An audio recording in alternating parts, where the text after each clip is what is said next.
Good morning and welcome to the final argument this morning for the Monday session of the February 2022 Kansas Court of Appeals oral argument. My name is Sarah Warner and I will be presiding over today's hearing. Before I call the final case on today's docket, I'd like to take a couple of minutes to introduce the members of our panel. First, Judge Amy Klein is a member of our court and joining us from Wichita today. And also sitting with us is Judge Rachel Pickering, who serves on the Shawnee County District Court. And Judge Pickering was an experienced appellate attorney before she went to the bench, so we're happy to have her with us. In preparing for today's arguments, we have thoroughly reviewed all of the written briefs that you have submitted, as well as the written record that is before us, and a legal memorandum that has been provided by one of our research attorneys. So that means that we are intimately familiar with the facts of this case. But because this case is being streamed on YouTube and will be archived, I've asked appellant's attorney to provide a short summary as to how we got here so that everyone has that context. The case before us is scheduled for 15 minutes of arguments per side. I will be keeping time, including any rebuttal time. And so with that, I would like to call the final case on today's docket, case number 123595 from Barton County, the estate of Scott Stein et al. Appellants versus Scott's Welding Service Incorporated Appellee. Will the parties please state their appearances? May it please the court, Scott Mann appearing on behalf of the appellant, the estate and heirs of Scott Stein. May it please the court, Matt Spawn and Heather Hadley on behalf of Scott's Welding Service, the appellee. And Mr. Mann, would you like to reserve any time for rebuttal? Just 2 minutes, Your Honor. 2 minutes are granted. With that, Mr. Mann, you may get. Let me make a brief statement about the nature of the case. This involves a work injury and death of August 7th of 2019. Scott Stein was a painter for a company called Black Hawk Coating and Sandblasting. In the course of his employment with that company, he was injured and killed in an accident. Under Kansas law, an injured worker who is injured and or fatally injured in the course of their employment by accident has the sole remedy of pursuing a workers' compensation claim against the immediate employer. Workers' compensation benefits are not an at-fault system. Merely by the accident arising out of the employment, the employee, or in this case his heirs, are entitled to benefits under a statute that provides, in my opinion, very limited death benefits. The purpose of the Workers' Compensation Act is to protect injured workers and to provide immunity from civil lawsuits to the employer. This lawsuit is a lawsuit by the heirs of Scott Stein and his estate against the principal. The principal is not the immediate employer, but I'll call him, the principal who contracted with Scott Stein's immediate employer to perform work that was being performed by Mr. Stein at the time of the accident. So this is a civil action directly against the principal. The issue in the case is whether the principal, under the statutory structure, is entitled to the same immunity as the direct employer. The action was filed. The district court reviewed what's called a motion to dismiss or a motion for summary judgment and found that under the undisputed facts of the case and based on the statutory framework of 44503, that the principal was entitled to immunity as if they were the direct employer under the Kansas Workers' Compensation Act. We have appealed that on two issues, and it's primarily the interpretation of 44503 and interplay between other statutes in the Act. May I proceed? Yes, thank you. I've kind of already introduced this, but the plaintiff is the estate and heirs of Scott Stein. Scott Stein was fatally injured when a trailer he was painting overturned and collapsed on him, resulting in a fatal injury. He was working for Blackhawk Painting and Coating, who had contracted with the principal in this case, I always say Southwest, it's Scott's Welding. The two entities that we're going to be talking about, Scott's Welding is a welding and fabrication company that has a separate shop, separate premises from Scott Stein's employer, Blackhawk. In my opinion, this is a case of first impression on the interpretation of 44503 and the interplay of 44501B, D in parentheses, which is basically the immunity statute for employers. I won't spend a lot of time. The court can obviously read 44503. There is no dispute in this case that Scott's Welding contracted to perform work. So the first part of 44503 clearly applies to this case.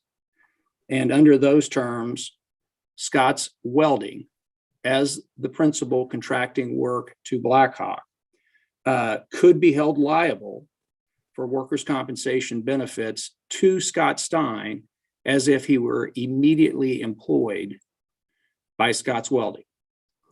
But that's only the first part of the statute. The second part, and I'm looking at subsection A for the court, it says, and I'll just read it, and where compensation is claimed from or proceedings are taken against the principal, then in the application of the Workers' Compensation Act, references to the principal, this case Scott's Welding, shall be substituted for references to the employer, which is Blackhawk. So in essence, our interpretation of that statute, it's plain, it's unambiguous, is that while the principal may be held responsible for workers' compensation benefits, they only enjoy the role or the term as an employer if a claim for compensation or proceeding for compensation is initiated against them.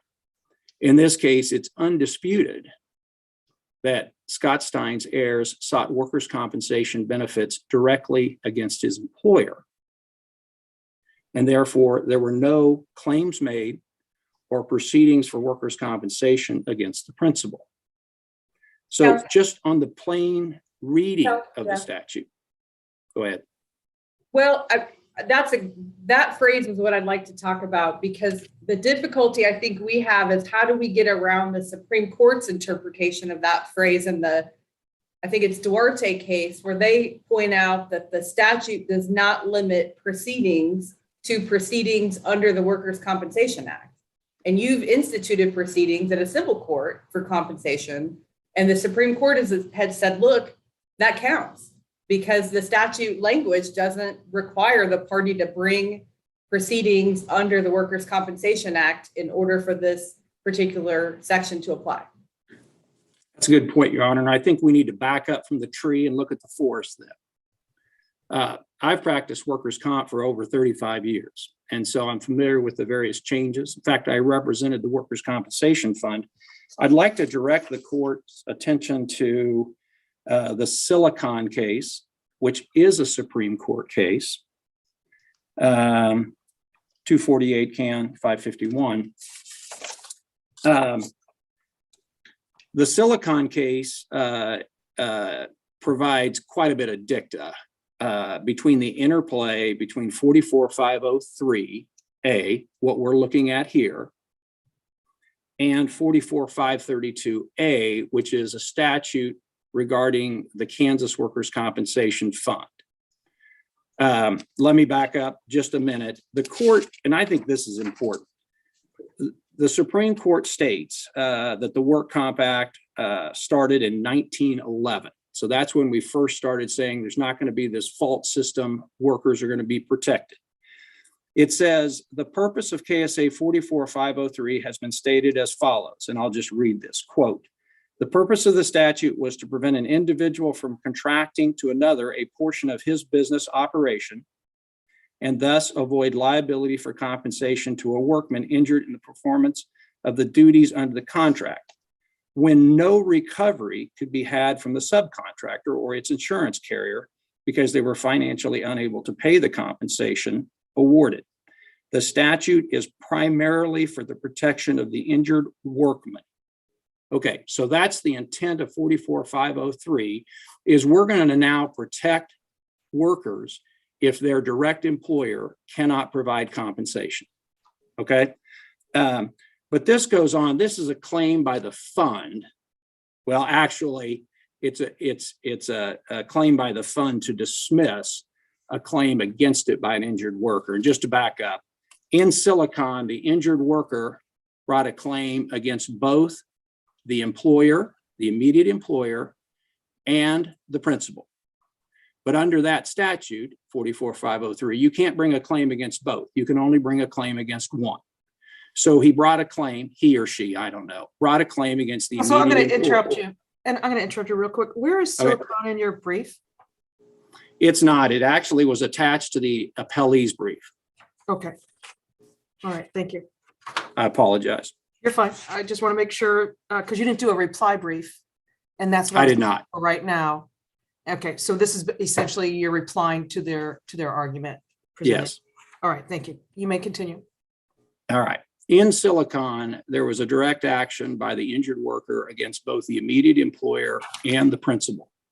The principal was dismissed because you can't bring a claim against both. There was a concern of double recovery. The claimant proceeded against the direct employer, and an award was entered against the direct employer, and they didn't have workers' compensation. So the fund was impled, and the fund had to pay. The second injury fund, you probably all understand this, but for people watching, in 1974, the state of Kansas put into play what's known as the Kansas Workers' Compensation Fund, and it's under the insurance commissioner. And it basically provides a safety net for workers. If an employer has not complied with the Kansas Workers' Compensation Act and purchased workers' compensation insurance, or the insurance they have purchased is insolvent, then the fund can be impled, and the fund steps in for the immediate employer and provides workers' compensation benefits. In the Silicon case, the fund was trying to dismiss the claimant's case directly against it, saying the claimant should have, when the immediate employer could not pay, it should have then exhausted its remedies and gone against the principal. The Supreme Court held that that's not required, that the claimant can go against the immediate employer. If the immediate employer is insolvent, the fund pays. The fund can then turn around and go against the principal. That's the background of the case. But what's important about the case is that the Supreme Court specifically looked into the language that we're concerned about. On page 560, the court concentrates on, quote, where compensation is claimed or proceedings are taken against the principal, then in the application of the Workmen's Compensation Act, references to the principal shall be substituted for references to the employer. They go on to say, therefore, an employer in KSA 44532A, so they're looking at the fund statute, would refer to a principal where compensation is claimed from or proceedings are taken against the principal. So in the dicta of that case, the Supreme Court goes on to say that once the fund makes a claim in the district court for the workers' compensation benefits that it paid on behalf of the immediate employer, that's when the principal becomes an employer under the terms of the Workers' Compensation Act. And so I'm wondering how we can reconcile the interpretation that you are forwarding with the Kansas Supreme Court's decision in Robinette versus Haskell. So in that case, we have an instance where there was a claim against the immediate employer for workers' compensation, and then a subsequent claim in tort against what you're calling the principal. And the Kansas Supreme Court said that that subsequent claim is barred by the Workers' Compensation Act, and specifically the statutory section we're talking about here. If that's the case, then why is it that, how can we parse that out to reach the conclusion that you're asking us to reach? If you look at that particular case, it doesn't deal with the section that we're bringing before the court today. That wasn't specifically raised. Prior to 1974, again, the whole purpose of the Work Comp Act and the interpretation of the Work Comp Act was to protect injured workers. So we were doing everything we can to liberally construe that. Nobody raised the language that I have raised. And more importantly, in 1974, we took care of the problem of insolvent employers. And we brought the fund into position. So now we don't have to make all kinds of liberal constructions and to protect the injured worker. The other thing is we don't need to then make what I now look at as a sword, where a principal who is not liable for workers' compensation benefits because the immediate employer paid them, and no proceedings have been I understand it, and perhaps even empathize with your policy argument that you're making, but at the end of the day, we're left with this provision in KSA 44503A that says that the principal and the employer are treated or are exchanged and treated simultaneously and synonymously, right? That's not what it says. I mean, the plain reading of the statute does say that when they contract, they can be held liable for workers' compensation benefits. And then it goes on to say, and where compensation is claimed from proceedings are taken to the principal, then the application of the Work Comp Act. References to the principal shall be substituted for references to the employer, correct? So let's back up. What's the provision of, I'll answer my own question. 44501B D, subsection D, is the immunity provision. It specifically reads, except as provided in the Workers' Compensation Act, no employer or employee of such employer shall be liable for any injury, whether by accident, repetitive trauma, or occupational disease, for which compensation is recoverable under the Act. It doesn't say principal, does it? Doesn't say or the principal or the principal's employees. It says the employer. How does a principal become an employer? A proceeding for workers' compensation must be made against them. That's what the Supreme Court said in Silicon. And there's a Court of Appeals decision. Counsel, I believe that my colleague has a question for you. I'm sorry. Counsel, the statute, I mean, back to my original question, the statute doesn't say that proceedings under the Workers' Compensation Act, does it? And that's where I think you look at Schmidt versus Trademark, which is a Court of Appeals decision, again, which was attached to the appellee's brief. So Trademark basically turns Silicon's dicta into law, just briefly. And I know I'm probably running out of time. In the Trademark case, the insurance commissioner, the Work Comp Fund, made a direct claim against the principal, saying, we've paid work comp benefits on behalf of an insolvent immediate employer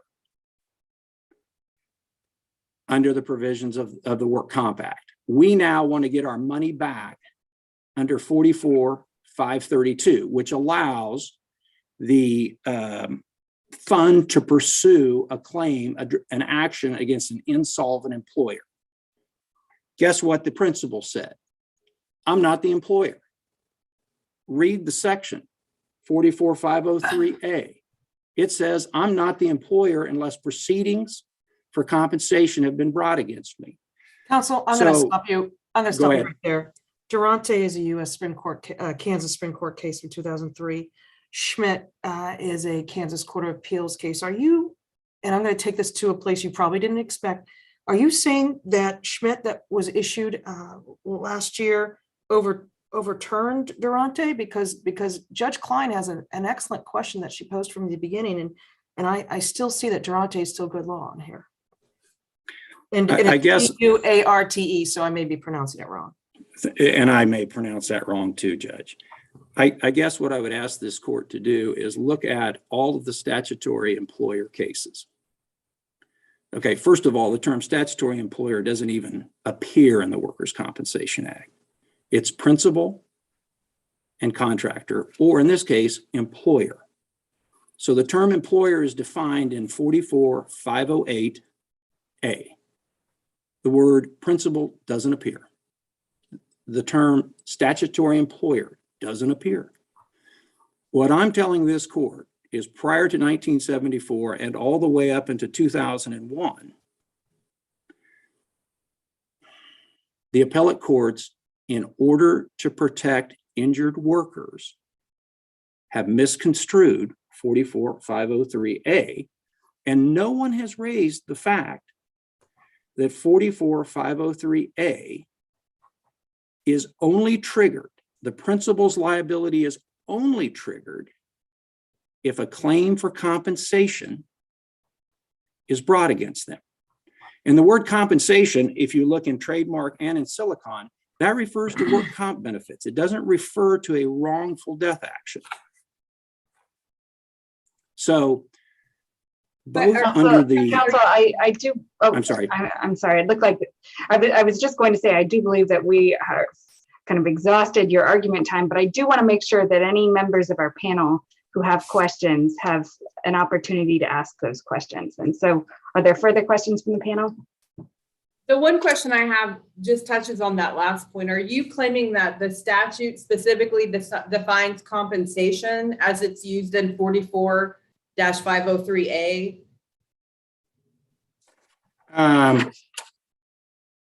Well, if you look at 44-501BD, the immunity statute, it references compensation under the act.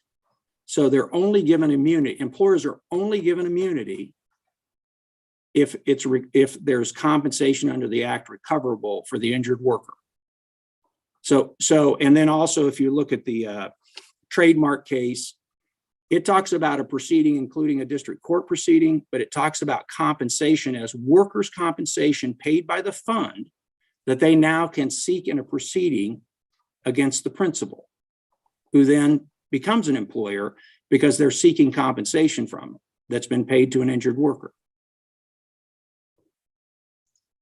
So Any compensation as it's Can I used- make one last statement? And maybe this goes more to policy, but it is brought up in the, I think it's brought up in the Silicon case, is if the statute 44-503A, the purpose of it is to protect employees. That's the purpose of it. I mean, it's stated over and over. Why are we giving immunity to principals who are not responsible for workers' compensation benefits? I mean, how did we get to that point? We got to that point because we were trying to protect injured workers. That's no longer necessary under the fund, and that's not what the statute says. Judge Klein, did I you can have go an on to my other. question? Judge Klein, did you have an additional question? All right, thank you though. Any further questions from the panel? No, thank you. All right, Mr. Mann, you have 2 minutes that are reserved for rebuttal, and you may keep those 2 minutes. Right, thank you. Mr. Spahn, you may begin. Thank you. May it please the court and counsel. Your Honors, I really just want to make 3 points here today on oral argument. And the first is that my client, Scott's Welding Service, is the statutory employer of Mr. Stein. And the second is that statutory employers like Scott's Welding Service are entitled to the exclusive remedy provision of the Workers' Compensation Act. And then 3, although we didn't address it in the first segment of the argument, one argument that's been raised in this case is that there's a rarely cited exception found at subsection D of 44-503 that would apply to not allow Scott's Welding Service to assert the statutory employer defense. And the point I'm trying to make is that that's a rarely cited exception that doesn't apply in this case. And like every other provision of the Workers' Compensation Act, must be liberally construed to bring both workers and employers underneath the act. A point I want to make just at the outset is that this was a case that was decided on summary judgment, but there is not a dispute on appeal that any of the material facts are disputed. In this case, Mr. Stein was employed by Blackhawk. He was injured, and during the course of working, or I should say on painting a trailer that Scott's Welding Service had contracted to paint, but then subcontracted to Mr. Stein's employer, Blackhawk, and there's no dispute about any of this.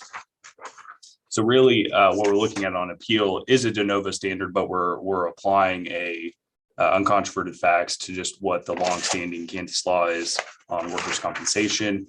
And I know a lot of this has been covered, but the act, it's dual fold. It's not just to protect workers.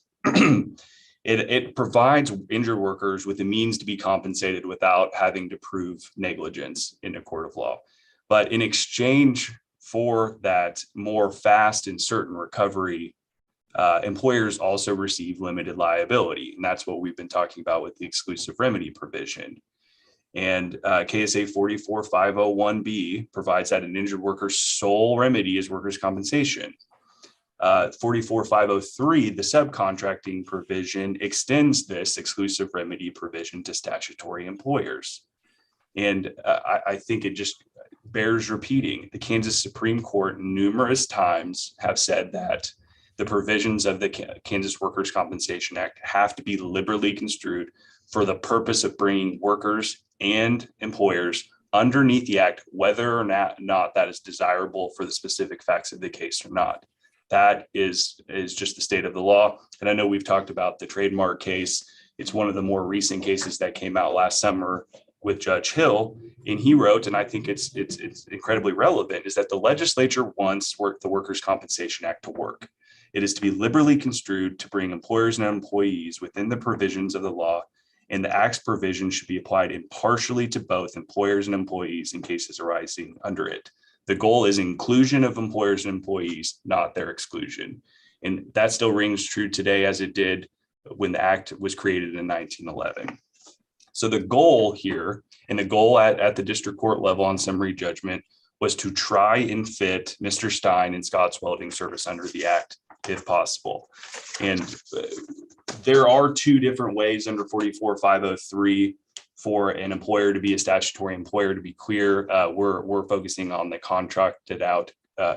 contracted work provision. There's a whole separate way, which is more fact intensive, dealing with whether the work was part of the trade or business of the company. We're not focused on that. We're really just focused on the contracted work provision. So if the principal contracts to perform work and then subcontracts any part of that work to a subcontractor, and the subcontractor's employee is injured while performing that subcontracted work, the exclusive remedy provision would apply under 44503. And I don't think that there's any dispute in this case that applying the uncontroverted facts, 44503A applies. Mr. Stein was performing subcontracted work, painting, when he was injured. So that's 44503 applies. Really, there are two arguments raised in this case by the appellant. And the first is that Scott's Welding Service is a principal, not an employer, that would get the benefit of the exclusive remedy provision. And in this morning, Mr. Mann argued that this is a case of first impression on this language in 44503. And respectfully, I would just disagree. I think that Judge Klein, Judge Warner, Judge Pickering, you all asked questions about the Robinette case and the Duarte case. In both of those cases, this exact same argument was raised. The exact same argument was raised that workers' compensation benefits were not sought from the principal, so the exclusive remedy provision should not apply. And in both cases, that interpretation of the language was expressly rejected by our Kansas Supreme Court. And I'll just read it. In the Robinette case, they said, the statutory employer is immune from a common law suit for damages due to the exclusive remedy provision, even when the injured employee chooses to receive workers' compensation benefits from his or her immediate employer rather than the statutory employer, because the employee could have recovered compensation from the statutory employer. And then in the Duarte case, which we have discussed a little bit this morning, they said the same thing. They talked about how the plain language of the statute does not focus on workers' compensation proceedings. It just says any proceeding. So I think if you apply the case law that we have, the precedent established in 2000 and 2003 from our Kansas Supreme Court, it's clear that this argument that because Mr. Stein's family did not seek workers' compensation from Scott's Welding Service, that Scott's Welding Service cannot assert the statutory employer defense has thoroughly been rejected by our Kansas Supreme Court, because the fact remains that if Mr. Stein's immediate employer, Blackhawk, if for some reason did not have workers' compensation benefits, their policy lapsed, they just never got workers' compensation insurance. The fact is, under our statutes, he could have sought workers' compensation benefits from Scott's Welding Service. And because he could have sought workers' compensation benefits from Scott's Welding Service is able to assert the statutory employer defense. So counsel, that's your explanation for why this is not a case of first impression? Yes, Your Honor. Okay, because that was going to be my first question to you is this actually a case of first impression? And you're saying is this court and the Supreme Court of Kansas have already reviewed this issue. I believe so, Your Honor. I believe in the Robinette case that we cited, in the Duarte case, both of those, the interpretation of this sort of latter half of 44503 has been similar. The exact same arguments have been raised before the Kansas Supreme Court, and that's been their interpretation of the statute. Okay. Go ahead. No, I was just going to follow up. It's my understanding from Mr. Mann's argument that his argument is a little bit different, in that he is saying that this is different in that no previous workers' compensation case has been filed, and this is a case directly against the principal. It's not a case that's brought against the employer. Could you respond to that? I understand that that's the argument, but I think Robinette basically dispels of that, because Robinette, our Kansas Supreme Court, says the exclusive remedy provision is applicable to principal because the injured worker could have sought workers' compensation benefits against the principal. And that's why, because the worker gets a more certain and fast recovery, even against a statutory employer, that's why a statutory employer would be able to assert the statutory employer defense. Thank you. So basically, given the long-standing Kansas Supreme Court precedent on this issue, frankly, the Court of Appeals is duty-bound to follow that interpretation of 44503, absent an indication that the Supreme Court is going to give a different interpretation. And the cases that we've cited, Robinette and Duarte, are both cases from 2000 and 2003, the last time this issue was addressed. And so I think that basically handles the first issue. There's really no indication from the Kansas Supreme Court that it's considering unwinding 80 years worth of statutory employer doctrines that they've created. And then the last issue I want to address, Your Honors, is really the subsection 503D. I know Mr. Mann didn't address that in his first argument, but that was a point given equal consideration in the briefing.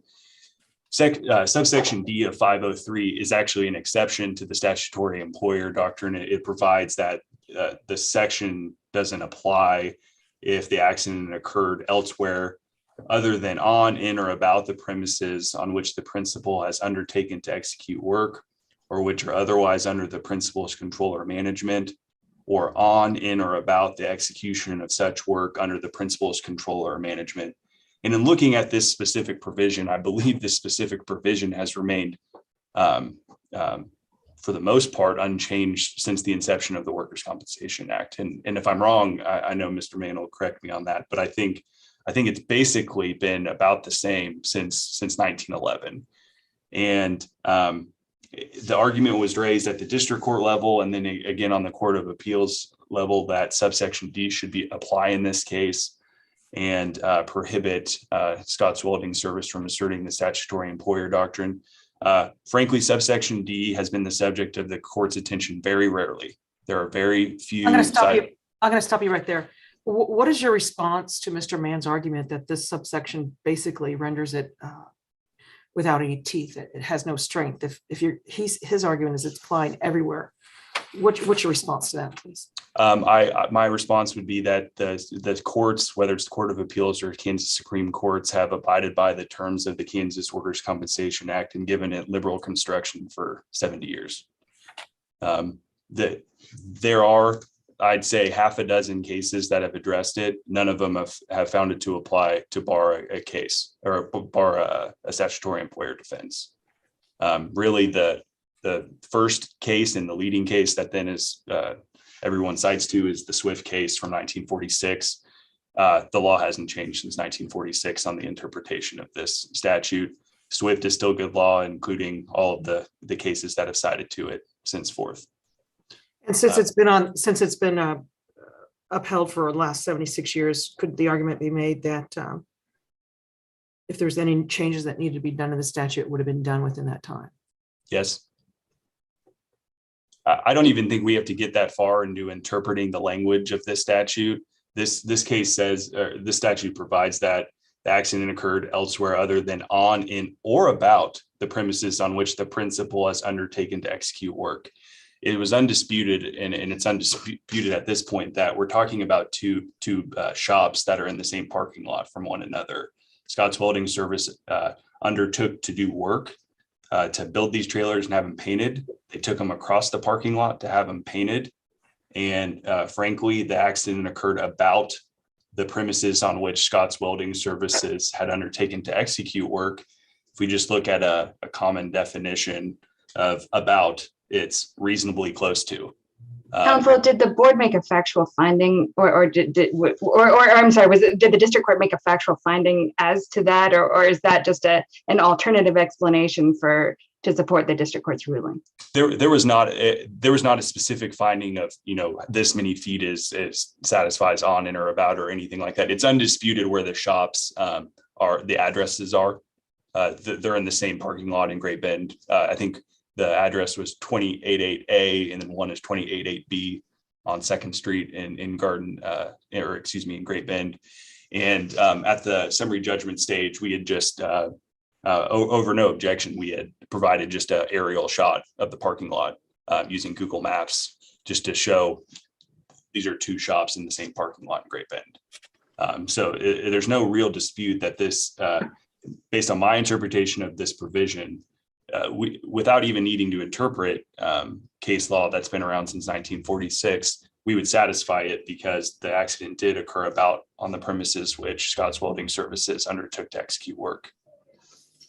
And we can't lose sight of the fact, and I know it's in our briefing, that Scott's Welding Service and Blackhawk are owned by the same man, by Scott Reddick. And at the end of the day, Scott Reddick. Of course, if this were a different case, you would be arguing that those are two different entities, right? Of course.